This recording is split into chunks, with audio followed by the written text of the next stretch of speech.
بسم اللہ الرحمن الرحیم۔ السلام علیکم۔ روزانہ واقعات سننے کے لیے اس چینل کو سبسکرائب کریں۔ یہ واقعہ پاکستان کے آزاد ہونے کے کچھ سال بعد کا واقعہ ہے۔ یہ واقعہ ضلع بکھر کے ایک گاؤں میں پیش آیا۔ ویسے تو ہم میں سے کوئی بھی جنات کے وجود سے انکار نہیں کر سکتا، بلا شبہ جنات کا وجود پوشیدہ ہے، لیکن ہم میں سے پھر بھی کسی نہ کسی کا جنات سے بالواسطہ یا بلا واسطہ پالا پڑا ہے۔ حاجی صاحب جو اس گاؤں میں نئے تھے، پاکستان بننے سے کچھ عرصے بعد تک ایک گاؤں میں رہا کرتے تھے، لیکن اب بکھر کے ایک گاؤں میں آ کر آباد ہو گئے۔ گاؤں کے ایک دو لوگ ہی دنیاوی تعلیم سے واقف تھے، ورنہ اکثر لوگ قرآن پڑھے ہوئے تھے۔ حاجی صاحب کے پاس دین کا غیر معمولی علم تھا، اور یہی وجہ تھی کہ گاؤں کے اکثر لوگ دینی معاملات میں ان کے علم سے مستفید ہوتے تھے۔ جب بھی ممکن ہوتا تو گاؤں والے حاجی صاحب سے انبیاء کرام کے واقعات اور قصے سنتے تھے۔ اس لیے گاؤں والے اپنے بچوں کو قرآنی تعلیم کے ساتھ ساتھ دینی اصلاح کے لیے بھی انہیں مسجد میں بھیجا کرتے۔ گاؤں کے بیچوں بیچ ایک پرانا درخت تھا جس کے آس پاس سبزہ اور ہریالی تھی، جہاں گاؤں کے مرد حضرات اپنے مال مویشی چھوڑ کر اس پرانے درخت کے پاس بیٹھ جایا کرتے تھے۔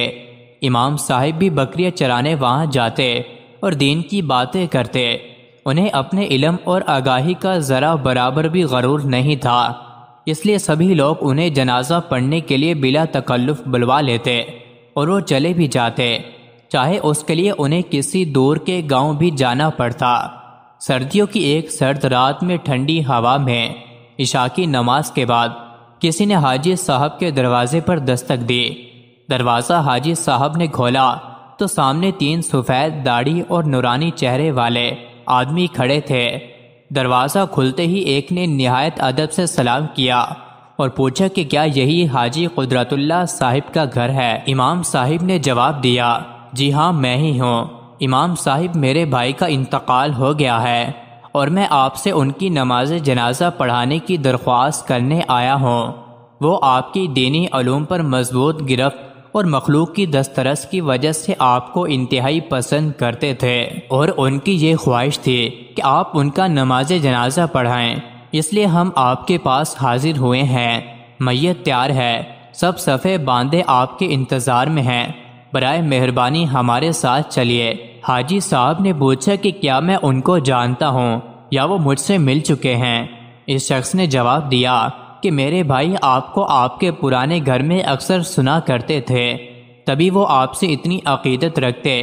حاجی صاحب یہ بات سن کر اور ان کی حرکات و سکنات دیکھ کر کچھ عجیب اور غیر معمولی محسوس کر رہے تھے۔ وہ شخص بنا پلکے جھپکائے حاجی صاحب کو دیکھ کر ان سے گفتگو کر رہا تھا، اور باقی دو خاموش کھڑے ہو کر انہیں دیکھ رہے تھے۔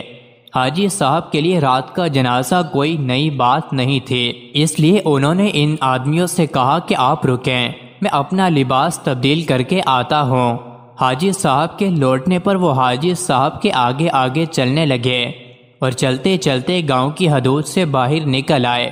ان کی حیرت انگیز رفتار کے ساتھ حاجی صاحب کو ان کے ساتھ چلنے میں کافی دشواری ہو رہی تھی۔ گاؤں سے کافی دور ایک سنسان گھاٹی کی طرف جاتے ہوئے حاجی صاحب کو گھبراہٹ ہونے لگی، اور انہوں نے ان تینوں کو مخاطب کرتے ہوئے کہا، شاید آپ اس گاؤں کے راستے سے واقف نہیں، مجھے بتائیں کہ کہاں جانا ہے، شاید میں آپ کی کچھ مدد کر سکوں، کیونکہ اس راستے پر تو صرف ایک سنسان گھاٹی ہے۔ پہلے والا اچانک بولا کہ آدم ذات ڈرو نہیں، ہم بالکل صحیح سمت جا رہے ہیں۔ اس کی بات سن کر حاجی صاحب ڈر گئے۔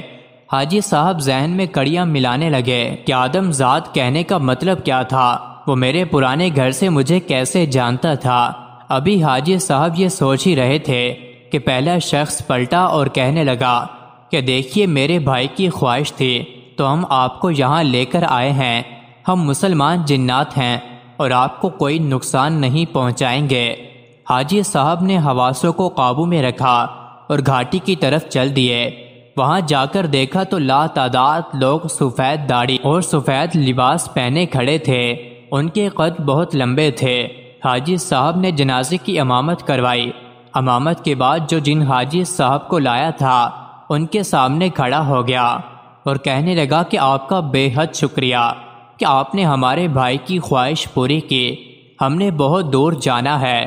اس نے جیب سے چند کوئلے نکال کر حاجی صاحب سے کہا کہ یہ رہا آپ کا ہدیہ۔ حاجی صاحب نے ڈر کے مارے ایک چھوٹا سا کوئلہ اٹھا لیا۔ وہ کہنے لگا اب آپ جا سکتے ہیں۔ حاجی صاحب چلے ہی تھے کہ انہیں اپنے پیچھے سے خدا حافظ کی آوازیں آئیں۔ حاجی صاحب نے پلٹ کر دیکھا تو سب جا چکے تھے۔ حاجی صاحب پسینے سے شرابور ہوئے اور بے ہوش ہو گئے۔ ہوش آیا تو گھر میں تھے۔ ان کی اہلیہ نے بتایا کہ آپ گھر کے دروازے پر بے ہوش ہوئے تھے۔ حاجی صاحب کو کوئلے کا خیال آیا، انہوں نے وہ نکالا تو وہ ہیرا تھا۔ وہ کبھی بھی اس واقعے کو بھلا نہیں پائے۔ مزید ایسے ہی ویڈیوز کے لیے چینل کو ضرور سبسکرائب